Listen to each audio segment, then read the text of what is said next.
Hello. Hi everyone. How are you all? So, yes, last हमने किया था chapter number 6 lines and angles class 9th right. तो अभी हम उसी को आगे कंटिन्यू करते हैं। हमने last time linear pair axiom and converse of linear pair axiom उनके बेसिस पे बहुत सारे क्वेश्चंस किए थे। आज हम आगे देखते हैं क्या करना है राइट। सो सबसे पहले हमारे पास है यस देखो ट्रांसवर्सल क्या होता है। It is a line that intersects two or more lines at distinct points. मतलब अगर हमारे पास दो या दो से ज्यादा लाइंस हैं और कोई एक लाइन उन दो या तीन या चार जितनी भी हमने पहले लाइंस ली उनको अलग अलग पॉइंट्स पे इंटरसेक्ट करता है तो उसको हम ट्रांसवर्सल बोलते हैं। फॉर एग्जाम्पल जहां पर हमारे पास टू लाइंस हैं EF और GH राइट, और RS जो है वो EF और GH को दो पॉइंट्स पे इंटरसेक्ट कर रहे हैं, एक इस पॉइंट पे और एक इस पॉइंट पे। इसका मीनिंग हो गया कि RS ट्रांसवर्सल हुआ for the lines EF and GH।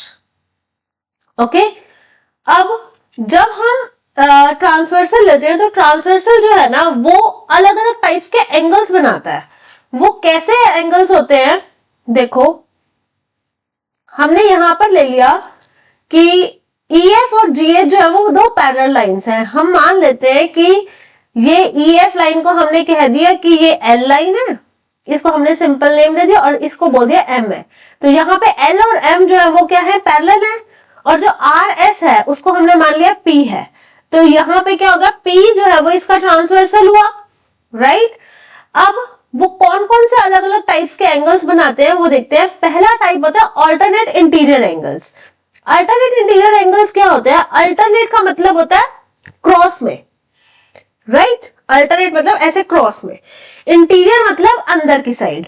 अब देखो दो लाइंस अगर पैरेलल हैं और एक ट्रांसवर्सल है, ये देखो ये दो लाइंस है, ये पैरेलल है, ये ट्रांसवर्सल है। अल्टरनेट का मतलब हुआ ये वाला और ये वाला, मतलब क्रॉस में, और इंटीरियर का मतलब है अंदर की साइड। तो अंदर की साइड ये वाले एंगल्स होंगे राइट, ये वाले चार एंगल बनेंगे अंदर की साइड पे। और इनमें अल्टरनेट एंगल्स कौन से होंगे, हमने सपोज नेम दे दिया इसको 1 2 3 4। तो यहाँ पे 1 और 4 एंगल अल्टरनेट हुआ और 2 और 3 एंगल अल्टरनेट हुआ राइट। अब देखो जो हमें गिवन फिगर है उसके अकॉर्डिंग अगर हम अल्टरनेट एंगल्स फाइंड करें तो वो कौन से होंगे, अंदर की साइड इंटीरियर एंगल्स लेने हैं तो मतलब 3 6 5 और 4 ये सारे इंटीरियर एंगल्स हुए। अल्टरनेट मतलब क्रॉस में, तो यहां पर 3 और 5 अल्टरनेट इंटीरियर एंगल होगा और 4 और 6 अल्टरनेट इंटीरियर एंगल होगा। ठीक है, अब जब भी दो लाइंस पैरेलल हैं तो उसमें जो अल्टरनेट इंटीरियर एंगल्स होंगे वो हमेशा इक्वल होते हैं। तो उसके अकॉर्डिंग क्या हुआ कि 3 और 5 इक्वल हुआ और एंगल 4 और एंगल 6 इक्वल होंगे राइट। अब इसी का कन्वर्स क्या है, अभी हमने ये समझा कि जब भी दो लाइंस पैरेलल होती हैं तो उसके अल्टरनेट इंटीरियर एंगल्स इक्वल होते हैं राइट। इसका कन्वर्स है कि अगर अल्टरनेट इंटीरियर एंगल्स हैं और वो इक्वल है, ये हमें गिवन है, तो जो लाइंस होंगी वो पैरेलल होंगी। क्लियर। नॉर्मल अगर हम अल्टरनेट इंटीरियर एंगल्स की बात करें तो वो कब आते हैं, जब हमें दो लाइंस पैरेलल गिवन होती हैं। दो लाइंस पैरेलल हैं और उसपे ट्रांसवर्सल आ रहा है तो उसमें जो अल्टरनेट इंटीरियर एंगल्स बनेंगे वो हमेशा इक्वल होते हैं। इसका कन्वर्स है कि अगर हमें ये गिवन है कि अल्टरनेट इंटीरियर एंगल्स इक्वल हैं, इसका मीनिंग है कि लाइंस पैरेलल होंगी। क्लियर। नेक्स्ट टाइप है हमारे पास कॉरस्पॉन्डिंग एंगल्स। अब कॉरस्पॉन्डिंग एंगल्स क्या होते हैं, कॉरस्पॉन्डिंग एंगल्स होते हैं जो हमने दो लाइंस पैरेलल ली थी ना उसमें और ट्रांसवर्सल लिया था एक ही साइड पे, ट्रांसवर्सल की सेम साइड पे और अपवर्ड या फिर डाउनवर्ड, वो भी एक ही टाइप होनी चाहिए। ठीक है, अगर हम अपवर्ड ले रहे हैं तो दोनों अपवर्ड वाले, डाउनवर्ड ले रहे हैं तो दोनों डाउनवर्ड वाले, वो एंगल्स भी इक्वल होते हैं और उनको हम बोलते हैं कॉरस्पॉन्डिंग एंगल्स। मतलब अगर हम सपोज जे हमारे पास है ट्रांसवर्सल RS, EF और GH जहां पे हमें पैरेलल गिवन है राइट। EF पैरेलल है GH के, ये हमें गिवन है, और आर एस जो है वो ट्रांसवर्सल है, ठीक है। तो इसमें मैं ये बोल रही हूं कि अब हमारे पास दो साइड्स बन गई है, ये है लेफ्ट साइड और ये है right side of transversal, right. अब लेफ्ट साइड पे देखो हमारे पास चार एंगल आ रहे हैं, 1, 3, 6 और 8। अब इसमें अपवर्ड अप साइड पे कौन सी है, 1 और 6 एंगल है, तो एंगल 1 और angle C corresponding, angle 6 corresponding angles होंगे, ठीक है। सिमिलरली एंगल 3 और एंगल 8 कॉरस्पॉन्डिंग एंगल्स होंगे। और अगर हम राइट साइड की बात करें तो 2 और 5 कॉरस्पॉन्डिंग होंगे क्योंकि ये दोनों अपवर्ड हैं, और 4 और 7 कॉरस्पॉन्डिंग होंगे क्योंकि ये दोनों डाउनवर्ड है। क्लियर? सेम जैसे हमने अल्टरनेट इंटीरियर एंगल्स का किया था, इसी तरह से कॉरस्पॉन्डिंग एंगल्स में भी आता है कि अगर दो लाइंस पैरेलल हैं तो उसमें जो कॉरस्पॉन्डिंग एंगल्स बनेंगे वो इक्वल होंगे हमेशा। और इसका कन्वर्स ये कहता है कि अगर हमें ये गिवन है कि कोई पेयर है कॉरस्पॉन्डिंग एंगल्स का वो इक्वल है, तो जिन लाइंस के ऊपर वो बन रहा है वो लाइंस पैरेलल होंगी। क्लियर? समझ गए? तो यहां पे कॉरस्पॉन्डिंग एंगल्स कौन कौन से बने, एंगल 1 इक्वल है एंगल 6 के, 2 और 5 इक्वल है, 3 और 8 इक्वल है, और 4 और 7 इक्वल है। इजी। नेक्स्ट, को इंटीरियर एंगल्स। अब को इंटीरियर एंगल्स क्या होते हैं? को इंटीरियर एंगल्स होते हैं कि जो दो लाइंस पैरेलल हैं उसमें दोनों ही इंटीरियर साइड पे होंगे, मतलब अंदर की साइड होंगे लाइंस के, और सेम साइड के होंगे, ठीक है। वो दोनों एंगल्स होते हैं को इंटीरियर एंगल्स। और अगर को इंटीरियर एंगल्स हैं मतलब वो सप्लीमेंट्री होते हैं। सप्लीमेंट्री हमने किया था, याद है? सप्लीमेंट्री क्या होता है, दो एंगल्स जिनका सम 180 डिग्री होगा, राइट। तो हमें ये पता चल रहा है यहाँ पे कि दो लाइंस अगर पैरेलल हैं तो उसमें हमारे पास दो पेयर बनेंगे को इंटीरियर एंगल्स के। कौन कौन से? मैंने कहा है कि ये लेफ्ट साइड है, ये राइट साइड है, राइट। अब इसमें इंटीरियर साइड पे मतलब हमारे पास दो पेयर कौन कौन से बने, एक एंगल 3 और 6 का बना और एक बना एंगल 4 और 5 का। अब ये है को इंटीरियर एंगल्स। और इसमें क्या होता है, अगर को इंटीरियर एंगल्स हैं, अल्टरनेट इंटीरियर एंगल्स हमने फाइंड किए थे, हमने ये देखा था कि अगर लाइंस पैरेलल है तो वो दोनों इक्वल होते हैं, राइट। कॉरस्पॉन्डिंग एंगल्स हमने फाइंड किए, सीखा कि कौन से होते हैं। फिर हमें पता चला कि अगर दो लाइंस पैरेलल हैं तो जो कॉरस्पॉन्डिंग एंगल्स होते हैं वो क्या होते हैं, इक्वल होते हैं, राइट। अब है को इंटीरियर एंगल्स की बात। अगर दो लाइंस पैरेलल हैं तो उसमें जो को इंटीरियर एंगल्स बनेंगे, को इंटीरियर एंगल्स इंटीरियर साइड पे, सेम साइड पे, ठीक है। तो यहां से हमारे पास दो पेयर आए, एक 3 और 6 एंगल का और एक 4 और 5 एंगल का। अब इसमें क्या कंडीशन होती है कि इन दोनों का जो सम है वो 180 के इक्वल होगा, मतलब ये एंगल्स सप्लीमेंट्री होते हैं। तो यहां से हमारे पास आ गया एंगल 3 प्लस एंगल 6 180 डिग्री होगा और एंगल 4 प्लस एंगल 5 180 डिग्री होगा। क्लियर? और इसका कन्वर्स क्या कहेगा, कन्वर्स ये कहता है कि अगर को इंटीरियर एंगल्स के पेयर सप्लीमेंट्री है मतलब उनका सम 180 डिग्री के इक्वल है तो वो लाइंस पैरेलल होंगी। क्लियर? नेक्स्ट, अब हमारे पास एक प्रॉपर्टी है। प्रॉपर्टी क्या कहती है, two lines parallel to the same line are parallel to each other. दो लाइन है, दोनों एक ही लाइन के पैरेलल है तो वो दोनों लाइंस भी पैरेलल हुई। मतलब अगर L ये है L, ये है M, ये है N, राइट। L M के पैरेलल है और M N के पैरेलल है, तो यहां से हमारे पास आएगा कि L भी M के पैरेलल है और N भी M के पैरेलल है। इसका मीनिंग ये फर्स्ट और थर्ड वाली भी पैरेलल होंगी, मतलब L और N भी पैरेलल है। इजी? आगे करें। नेक्स्ट, अब है हमारे पास क्वेश्चन। क्वेश्चन क्या कह रहा है, AB is parallel to CD and CD is parallel to EF। ठीक है, तीन लाइंस है, AB CD के पैरेलल है, CD EF के पैरेलल है, और आपको ये गिवन है कि Y और Z 3:7 है। अगर रेशियोज में गिवन है इसका मीनिंग क्या है कि उनका कोई कॉमन फैक्टर होगा और हमें ये फाइंड करना है कि x की वैल्यू क्या होगी। अगर कॉमन फैक्टर है तो सबसे पहले तो हम यही मान लेते हैं, let the common factor be p।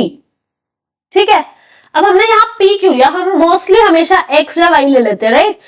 क्योंकि हमें ऑलरेडी क्वेश्चन में एक्स वाई जेड गिवन है तो हम वो नहीं ले सकते, इसलिए हमने कोई और माना, तो हमने मान लिया p है।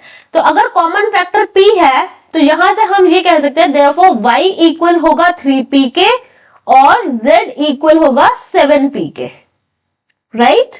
कोई डाउट? ओके, नाउ अब देखो y और z एंगल जो हमें गिवन है, y रहा, ये रहा, और z है हमारे पास ये। क्या इनमें कोई भी, हमने तीन टाइप के एंगल्स पढ़े, एक सबसे पहले पढ़ा हमने अल्टरनेट इंटीरियर एंगल्स, ये दोनों अल्टरनेट इंटीरियर एंगल्स नहीं है। फिर हमने पढ़ा कॉरेस्पॉन्डिंग एंगल्स, ये दोनों कॉरेस्पॉन्डिंग एंगल्स भी नहीं है। फिर हमने किए को इंटीरियर एंगल्स, ये दोनों को इंटीरियर एंगल्स भी नहीं है, राइट? तो अब हम यहां से y और z हमें सिर्फ रेशियोज में गिवन थे, तो जब तक हमारे पास y z नहीं आएगा हम x भी फाइंड नहीं कर सकते। कैसे फाइंड करेंगे y और z को? सोचो एक बार। देखो, अगर मैं इसको एंगल 1 नेम दे दूं तो क्या हम ये कह सकते हैं that angle 1 plus z is equal to 180 degree? कह सकते हैं, राइट? कैसे? क्योंकि ये क्या हो गया, लीनियर पेयर ऑक्सियम से बन जाएगा, एक स्ट्रेट लाइन है, एक रे जा रही है, देन क्या होगा, ये दोनों एडजेसेंट एंगल्स बन रहे हैं और एडजेसेंट एंगल्स का सम 180 डिग्री हो जाता है by linear pair axiom. So give the reason linear pair axiom, यही कहता है हमें, राइट? अब एंगल 1, अब यहां से ये देखो, wait, yes, now see, can I say that angle 1 y के इक्वल है? कह सकती हूं मैं ऐसे? रीजन बताओ कैसे कह सकते हैं?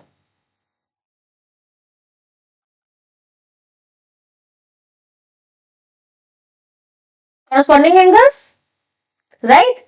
So इसको हम नेम दे देते हैं इक्वेशन नंबर 1, ओके, एंड फिर उसके बाद हम राइट करते हैं that angle 1 is equals to y corresponding angles, है ना? तो अगर एंगल 1 y के इक्वल है तो यहां से क्या आ गया, y प्लस z 180 डिग्री के इक्वल हो जाएगा, राइट? क्लियर? बस एंगल 1 y के इक्वल आ गया था कॉरेस्पॉन्डिंग एंगल से, तो मैंने 1 की जगह पे y पुट कर दिया, राइट? अब y तो हमारे पास 3p है, तो y के प्लेस पे हम 3p राइट कर सकते हैं, plus z is 7p, so we can write 7p, it is equal to 180 degree, right? So 10p is equal to 180 degree, right? तो यहां से हमारे पास आ गया कि p की वैल्यू है 180 degree by 10, so it is p is equal to 18 degree, right? तो अगर p 18 डिग्री हो गया तो y हमारे पास क्या था, 3p, so it is equal to 3 multiply by 18 degree which is 54 degree, and z is equal to 7p, so it is equal to 7 multiplied by 18 degree and it is equal to 126 degree, right? y और z की value find कर ली, यहां तक doubt है? Now आगे देखो figure में, क्या अब मुझे चाहिए x की वैल्यू। x को हम y या z किसी से रिलेट कर सकते हैं? कैसे कर सकते हैं? दोनों से कर सकते हैं। देखो इस क्वेश्चन को करने के 2 मेथड्स होंगे आपके पास। अगर आप x को y से रिलेट करोगे तो x और y को इंटीरियर एंगल्स बन रहे हैं और हमें पता है को इंटीरियर एंगल्स का सम 180 डिग्री के इक्वल होता है, राइट? तो वहां से हम x की वैल्यू फाइंड कर सकते हैं। और दूसरा मेथड है कि अगर आप x और z को देखो तो ये अल्टरनेट इंटीरियर एंगल्स बन रहे हैं और हमें पता है कि जब भी दो लाइंस इक्वल पैरेलल होती हैं तो उसके अल्टरनेट इंटीरियर एंगल्स इक्वल होता है, तो हम directly x is equal to z write कर सकते हैं, and the reason is because they are alternate interior angles, right? So just write it now, x is equal to z, reason alternate interior angles, right. तो अगर ये equal है तो x किसके equal हो गया 126 डिग्री, और हमें x की ही वैल्यू फाइंड करनी थी। इजी, मुश्किल नहीं था ना। नेक्स्ट करें, let's move to the next question then. Now figure AB is parallel to CD, right? EF is perpendicular to CD। देखो EF perpendicular है CD के, इसका मतलब वो 90 डिग्री का एंगल बनाएगा, और हमें यहाँ पर दिख भी रहा है कि ये 90 डिग्री का साइन दिया हुआ है, तो यहाँ 90 डिग्री राइट कर सकते हैं हम, right. And angle GED is 126 degree, और हमें क्या गिवन है, इसको मैं इरेज करूं क्योंकि 90 डिग्री का साइन हमें दिख रहा है। अब हमें गिवन है कि GED एंगल, GED एंगल का मतलब है ये वाला पूरा angle, it is 126 degree, right. और हमें फाइंड करना है AGE, किसी और से दिखाती हूं, हमें फाइंड करना है AGE मतलब ये, GEF मतलब ये, और FGE मतलब ये, राइट।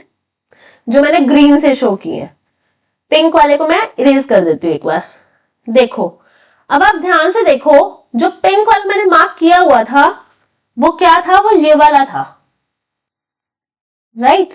ये है 126 डिग्री, और हमें यहाँ पे ये 90 डिग्री का भी गिवन है, तो अगर मैं इस पूरे में से 90 वाला माइनस कर दूं तो ये वाला मिल जाएगा हमें, ये नेम दे देते हैं इसको 1 2 3, तो थर्ड वाला मिल जाएगा ना, राइट। तो एक एंगल आ गया। अब अगर आप ध्यान से देखो, क्या एंगल 1 और ये 126 डिग्री वाला इक्वल होगा, होगा ना, कैसे, because they are alternate interior angles, right. और फिर सेकंड वाला कैसे निकालेंगे, लीनियर पेयर ऑक्सियम, राइट, तीनों एंगल्स आ जाएंगे ना। चलो राइट करते हैं।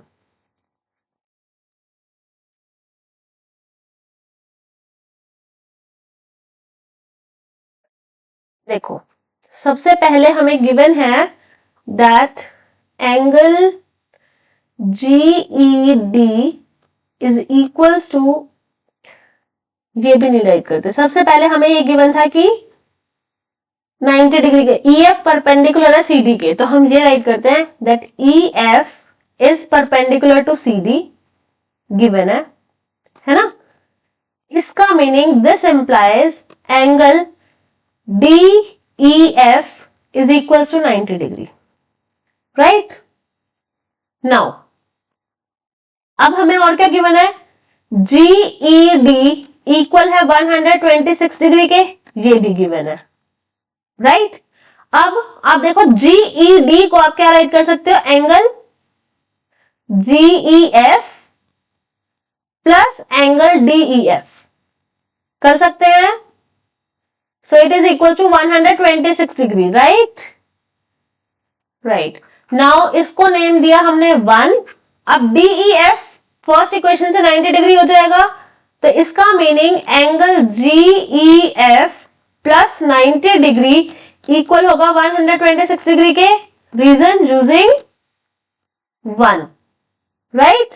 तो यहां से GEF एंगल इक्वल आ गया 126 degree minus 90 degree, right. So angle GEF equal हो गया 36 डिग्री के। एनी डाउट इन दिस, ये देखो ये वाला एंगल हमने फाइंड कर लिया, right. Any doubt, okay. Now अब हमें और क्या चाहिए, AGE एंगल चाहिए। ध्यान से देखो AGE एंगल GED के इक्वल है, कैसे, alternate interior angles, directly write कर दे। So angle AGE is equals to angle GED, reason alternate interior angles, right. तो यहां से आ गया angle AGE is equals to 126 degree, clear? Now अब हमें चाहिए FGE। अब AGE प्लस FGE 180 के इक्वल होगा using linear pair axiom, right? So just right now angle AGE plus angle FGE,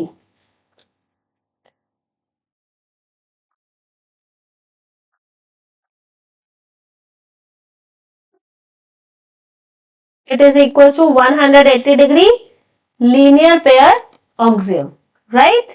So AGE is 126 degree plus angle FGE, it is equals to 180 degree.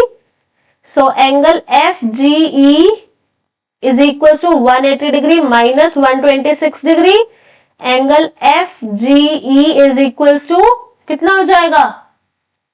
54 degree. Clear? आ गए तीनों angles? Any doubt? Sure? Next question करें? Okay, next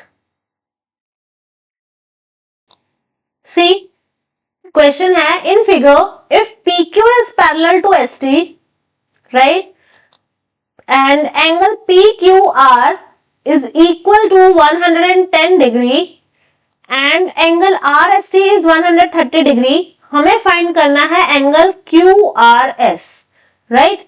देखो सबसे पहले हम write करते हैं कि हमें गिवन क्या है। गिवन है हमें that PQ is parallel to ST, right? और हमें गिवन है एंगल PQR इक्वल है 110 डिग्री के और एंगल RST हमें गिवन है 130 डिग्री के, राइट? हमें फाइंड करना है QRS मतलब ये एंगल, ठीक है? इसके लिए हम क्या करते हैं, हम कंस्ट्रक्शन करेंगे। कंस्ट्रक्शन कहां और क्या करेंगे? Draw a line UV parallel to PQ। हम एक UV लाइन ड्रॉ करेंगे जो कि पैरेलल होगी PQ के, ठीक है? This is UV, okay? Clear? अच्छा ये टच नहीं कर रही क्या? No worries, just a second, ये आ जाएगी।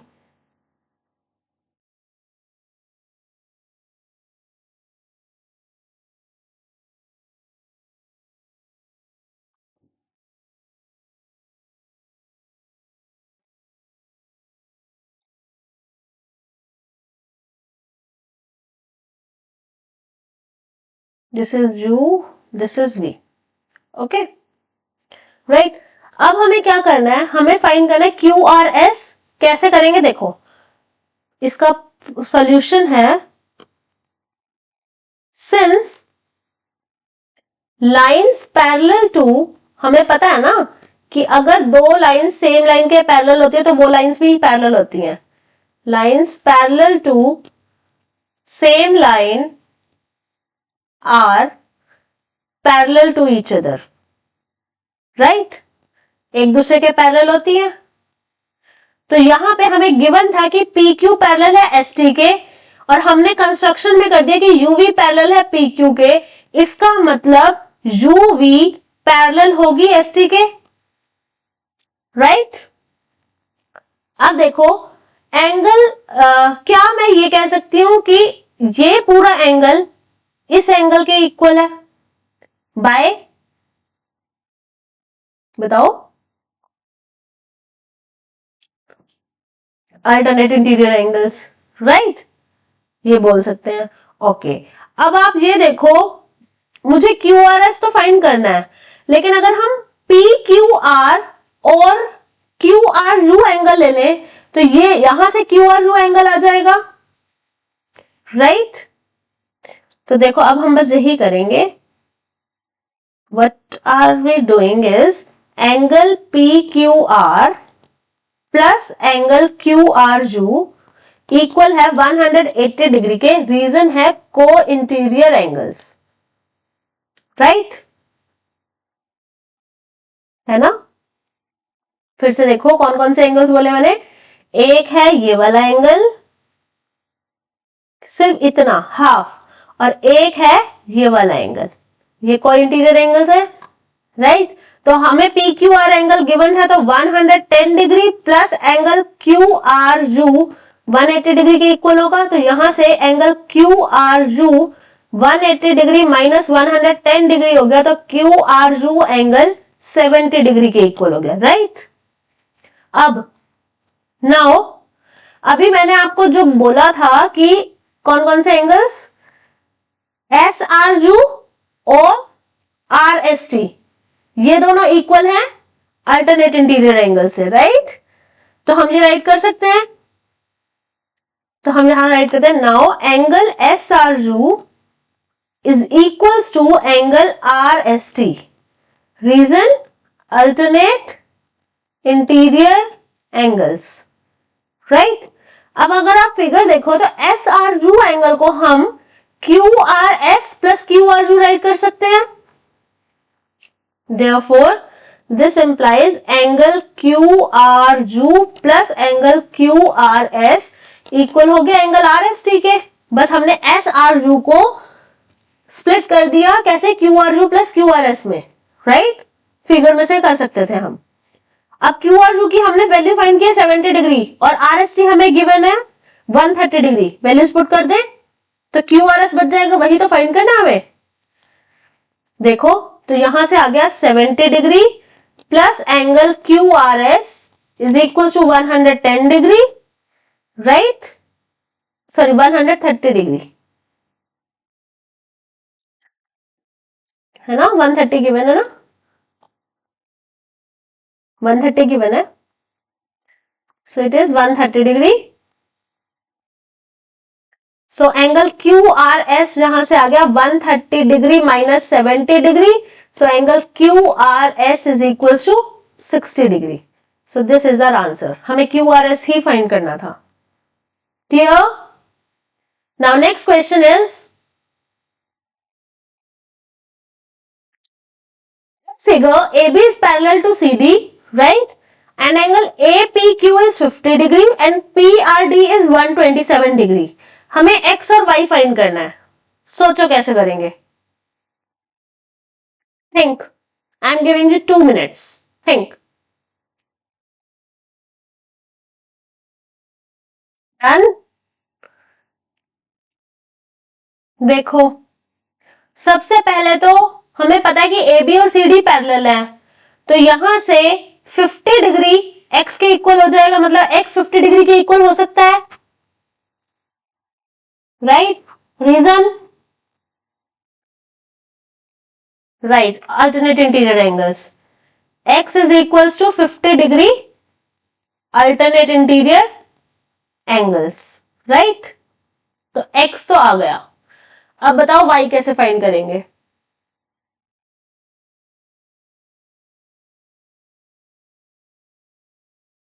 राइट, ऑल्सो क्या हम एंगल APR को एंगल PRD के इक्वल राइट कर सकते हैं bye alternate interior angles.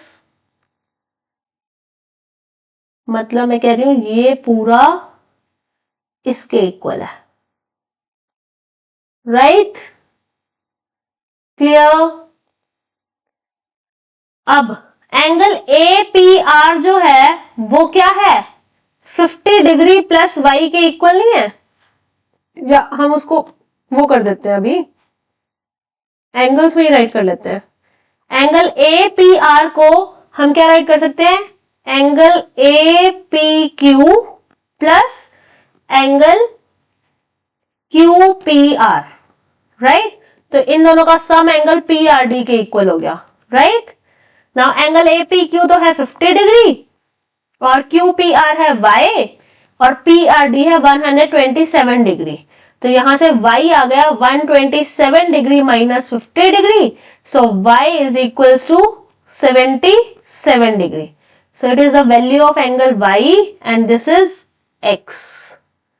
Right? Solved. Easy? Now see next. Yes, in figure PQ and RS are two mirrors placed parallel to each other. अब हमें mirrors मिले हैं जो parallel है and incident ray AB strikes the mirror PQ at B. AB strike कर रहे हैं PQ mirror पे B पे, फिर the reflected ray moves along the path BC. अगर mirror पे जाएगी तो वो incident ray बनी तो reflection होगी तो वो BC के along जा रहा है, फिर BC RS mirror पे strike कर रही है तो वो फिर से reflect हो रही है CD की तरफ. राइट? और हमें यह प्रूव करके दिखाना है कि ए बी सी डी के पैरेलल है. सोचो कैसे करेंगे. सबसे पहले तो हम ये राइट करते हैं कि हमें गिवन क्या है. हमें गिवन है दैट पी क्यू पैरेलल है आर एस के. ठीक है, और हमें प्रूव क्या करना है कि ए बी पैरेलल है सी डी के. राइट? अब इसमें हम क्या करेंगे, हम कंस्ट्रक्शन करेंगे. कंस्ट्रक्शन क्या करेंगे, draw B N perpendicular to P Q and C M perpendicular to R S. मतलब हमने ड्रॉ करना है यहां से. एक हमने ये ड्रॉ किया, अरे ये तो टेढ़ा आ गया, रुको सीधा सीधा ड्रॉ करती हूँ. हमने कहाँ गया, ये रहा. राइट? और एक हमने ड्रॉ करना है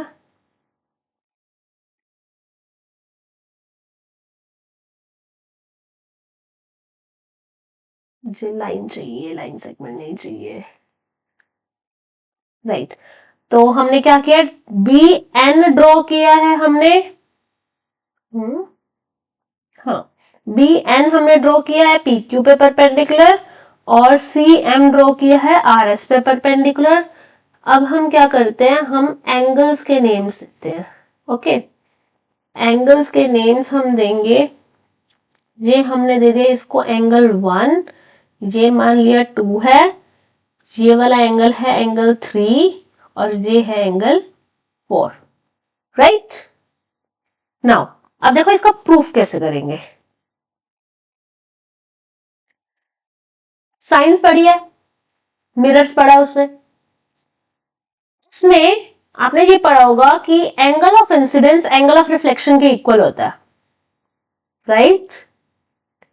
राइट, तो इसका मतलब क्या है कि वी नो दैट, जस्ट ये राइट करना है, we know that angle of incidence is equal to angle of reflection. Right? अब ये देखो एंगल ऑफ इंसिडेंस कौन सा, रिफ्लेक्शन कौन सा है. जब पी क्यू मिरर की हम बात कर रहे हैं, पी क्यू मिरर की, तो इस पे जो एंगल ऑफ इंसिडेंस होगा वो एंगल 1 होगा और एंगल ऑफ रिफ्लेक्शन होगा एंगल 2 होगा. राइट? मतलब एंगल 1 और 2 इक्वल है. Got it? अब जब हम आर एस मिरर की बात करते हैं तो एंगल 3 एंगल ऑफ इंसिडेंस होगा और एंगल 4 एंगल ऑफ रिफ्लेक्शन होगा. मतलब 3 और 4 भी इक्वल है. राइट? तो बस यही राइट करते हैं. तो यहां से हमारे पास आ गया 4 मिरर. किस मिरर के लिए, पी क्यू, एंगल 1 इक्वल है एंगल 2 के. इसको हमने नेम दे दिया इक्वेशन नंबर 1. एंड 4 मिरर, दूसरा मिरर कौन सा था, R S, angle 3 is equal to angle 4. This is equation number 2. Clear? Any doubt? No? अब देखो आगे क्या करेंगे. सी, नाउ हमने ये जो परपेंडिकुलर्स ड्रॉ किए थे उसमें उसके अकॉर्डिंग बी एन और सी एम पैरेलल हो गए ना. राइट? और उसके लिए बी सी ट्रांसवर्सल हो गया. राइट? तो अगर ऐसा होगा तो क्या एंगल 2 और 3 इक्वल हो जाएंगे? होंगे. Reason, right, alternate interior angles, right, just note it. क्या है हियर, कौन कौन से लाइंस लिए हमने? BN is parallel to CM, BN is parallel to CM and BC is the transversal, right? तो अगर ये ऐसा है तो यहां से क्या आ गया, therefore angle 2 is equals to angle 3 alternate interior angles, right? इसको हम दे देते हैं equation number 3 name. Got it? Now अब देखो 3 इक्वेशंस आई, फर्स्ट, सेकंड और थर्ड। अब इसमें हमारे पास क्या आ रहा है कि 1 2 के इक्वल है, 2 3 के इक्वल है, और ये वाला एंगल और ये वाला एंगल इक्वल है, तो यहां से एंगल 1 और एंगल 4 इक्वल हो गए, राइट? चलो राइट कर देते हैं। So from 1 2 and 3 equations, angle 1 equal हो गया एंगल 4 के, राइट? अगर दो एंगल्स इक्वल है तो उनका हम डबल कर देंगे तो वो भी इक्वल होंगे, मतलब हम कॉमन नंबर से मल्टीप्लाई कर सकते हैं, राइट? तो मैंने यहां कर दिया 2 से मल्टीप्लाई, तो twice of angle 1 twice of angle 4 के इक्वल हो जाएगा, राइट? अब ट्वाइस ऑफ एंगल 1 का मीनिंग क्या है कि एंगल 1 में एंगल 1 ही ऐड हो रहा है और एंगल 4 में एंगल 4 ही ऐड हो रहा है, राइट?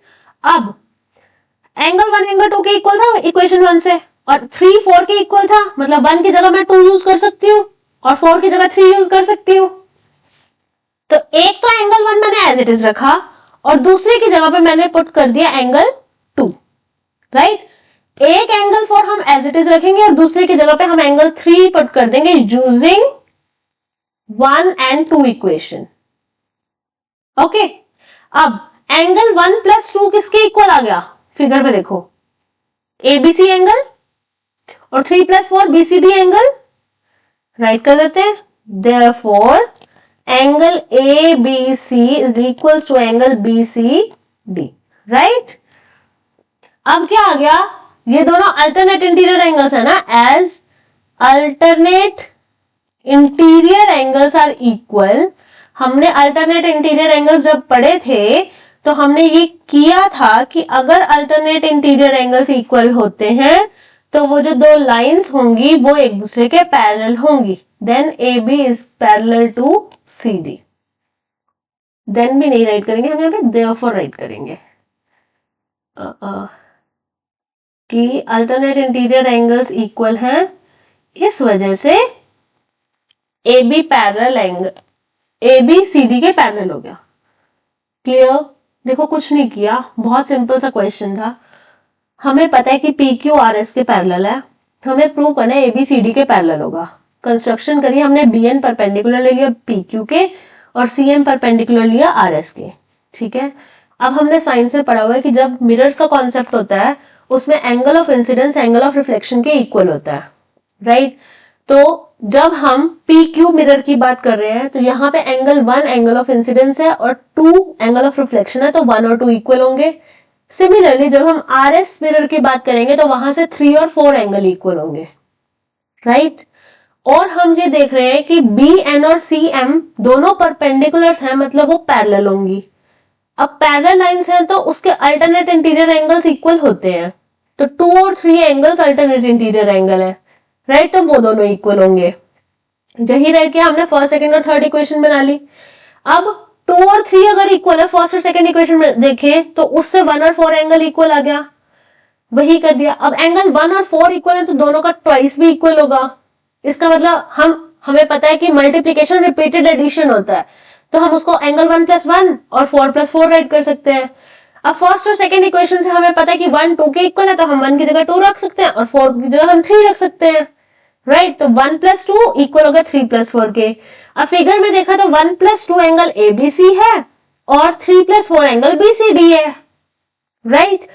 अब हमने ये पढ़ा हुआ है कि अगर और ये दोनों अल्टरनेट इंटीरियर एंगल्स हैं, अगर अल्टरनेट इंटीरियर एंगल्स इक्वल होते हैं तो वो जिन लाइंस पर बनते हैं वो दोनों लाइंस पैरेलल होती हैं।